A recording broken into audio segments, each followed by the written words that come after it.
Semua orang pikir negara bebas pajak kripto itu bebas aturan, padahal tetap ada syaratnya. Tapi, apakah benar-benar bebas atau ada syarat tersembunyi yang jarang dibahas? Sekarang Indiodax bakal kupas tuntas daftar negara bebas pajak kripto dan fakta penting di baliknya. Seiring berkembangnya dunia kripto, banyak negara ini mulai menerapkan pajak untuk transaksi aset digital. Tapi di sisi lain ada juga negara yang justru kasih pajak 0% atau menciptakan regulasi yang lebih ramah kripto. Tujuannya jelas, menarik investor global dan jadi pusat industri kripto di dunia. Beberapa negara ini dikenal sebagai crypto tax haven karena tidak mengenakan pajak untuk kripto. Pertama, Uni Emirat Arab atau UEA. Di negara bagian seperti Dubai atau Abu Dhabi, tidak ada pajak penghasilan pribadi, termasuk dari kripto. Artinya, keuntungan dari jual beli kripto ini tidak dikenakan pajak capital gain. Kedua, El Salvador. Kita bergeser nih ke benua Amerika bagian tengah. Ada El Salvador, menjadi negara pertama di dunia yang menjadikan Bitcoin sebagai legal tender. Keuntungan dari Bitcoin dibebaskan 100% dari pajak, baik untuk warga lokal maupun investor asing. Ketiga, Cayman Island. Negara yang terletak di Kepulauan Karibia ini dikenal sebagai tax haven global. Di negara ini nggak ada tuh yang namanya pajak penghasilan pribadi, pajak perusahaan, maupun pajak capital gain. Karena itu, banyak investor global yang menjadikan Cayman Island sebagai basis investasi. Keempat, tetangga kita, Singapura. Di mana negara ini tidak mengenakan pajak capital gain, artinya investor individu ini tidak dikenakan pajak atas keuntungan kripto. Tapi, kalau aktivitas kamu dianggap sebagai trader profesional, kamu tetap bisa dikenakan pajak hingga 24%. Jadi, status aktivitas kamu ini sangat menentukan. Tapi hati-hati, kalau frekuensi trading kamu sangat tinggi, ini dianggap sebagai trader profesional. Dan keuntungan kamu bisa kena pajak penghasilan progresif yang maksimal ini mencapai 24%. Kelima, Hong Kong. Wilayah ini memberikan pajak 0% untuk keuntungan kripto jangka panjang individu.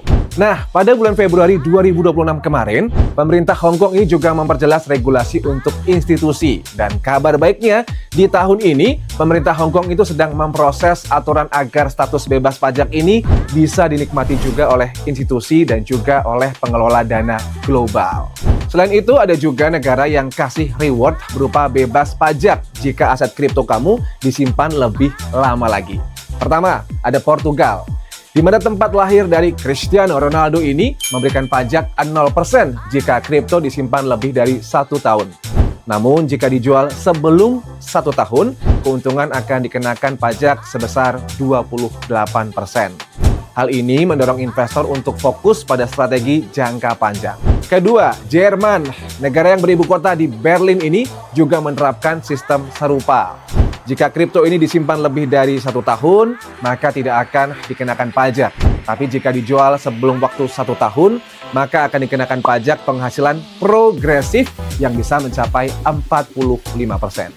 Penerapan macam ini menunjukkan bahwa negara ini mulai membedakan antara investor dan juga trader. Ada juga negara dengan pajak 0 tapi dengan ketentuan khusus. Contohnya di Swiss. Di negara ini, investor individu atau non-profesional tidak dikenakan pajak capital gain. Tapi, ada pajak lain yang disebut wealth tax, di mana sekitar 0,3% hingga 1% dari total aset termasuk aset kripto kamu. Ya, jadi walaupun nggak kena pajak keuntungan, tetap ada kewajiban pajak dari total kekayaan.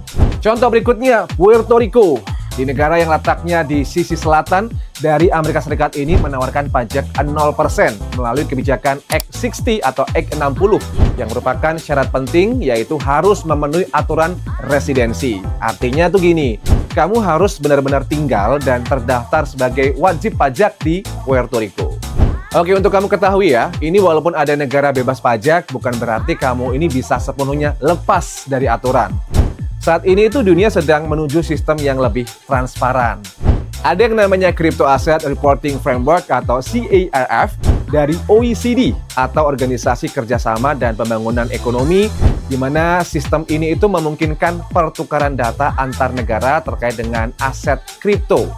Ini tuh artinya aktivitas kripto bisa tetap terlacak meskipun dilakukan lintas negara.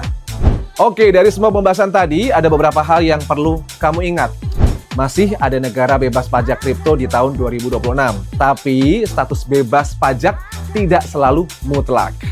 Banyak faktor yang memengaruhi, mulai dari regulasi lokal, aktivitas transaksi, sampai status sebagai trader atau investor. Jadi kalau kamu berpikir untuk mencari negara bebas pajak kripto, pastikan kamu benar-benar memahami aturan yang berlaku. Karena di dunia kripto bukan cuma soal cuan doang, tapi juga soal regulasi dan juga tanggung jawab. Oke, dari awal video sih Indodax nggak akan menyebutkan satu jenis kripto apapun ya.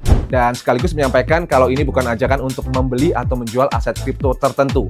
Selalu lakukan riset sendiri atau do your own research sebelum mengambil keputusan untuk berinvestasi. Kalau kamu suka konten edukasi seperti ini, jangan lupa like, comment, share, dan juga subscribe. And see you on the next video. Stay happy, stay healthy. Ciao.